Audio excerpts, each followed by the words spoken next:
پەرلەمانی عێراق لاپەڕەی محەممەد تۆفیق عەلاوی هەڵدایەوە و ئێستا لە بەردەم دوو ئەگەرە، یانەوە تا کار بۆ پێکێنانی حکوومەتێکی نوێ بکە یا بەرەو هەڵبژارنی پێشوەختە بڕوە.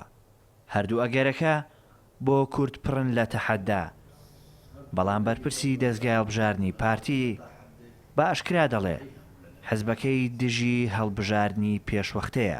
دۆزینەوەی شخصێک کە هەموو لایەک متفق بێ لەسەری کارێکی زۆر قورسە و ئەگەر ئەوەش نەکرا، یعنی ئەگەر ئەو کەسە نەدۆزرایەوە، حتمما دەچین بۆ کارە قورسەکەی دیکە کە ئەویش هەڵبژاردننی پێشوەختەیە.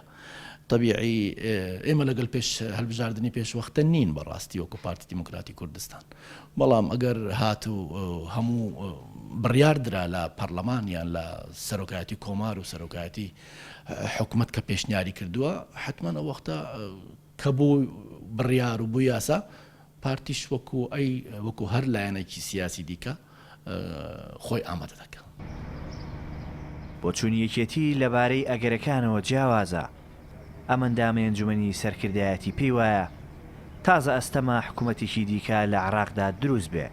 وا پێدەچی هەڵبژاردننی پێشوەختە بکرێ، چکە فراکسیۆنە عراقیەکان لەسەر کاندیدێک و لەسەر شێوازی بەڕێوەبردننی دەوڵەتیش ڕێکنین.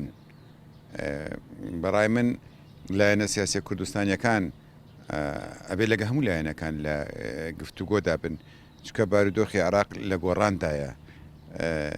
ئەوە نییە ئێستا لایەنێک بەهێز بێ و تۆ بچی گفتوگۆی لەگەڵ بکەی، ڕەنگە ئەو لایەنی ئەمڕۆ بەهێزە سبەی بێهێز بێ. کێشمەکێشمی هەڵبژاردننی پێشوەختە دوایەوە دێ، دەرەنجامی ڕازی نەبوونی کورد و سونە شکستی عەلاوی لێکەوتەوە لە پێکێنانی حکوومەت. هاوکات عادل عەبدولمەهدیش بە فەرمی داوای کردووە ڕۆژی 4 مانگی 12 ساڵ هەڵبژاردننی پێشوەختە بکرێ. بڵێسە شاوەی کوردستان 24 هەولێر.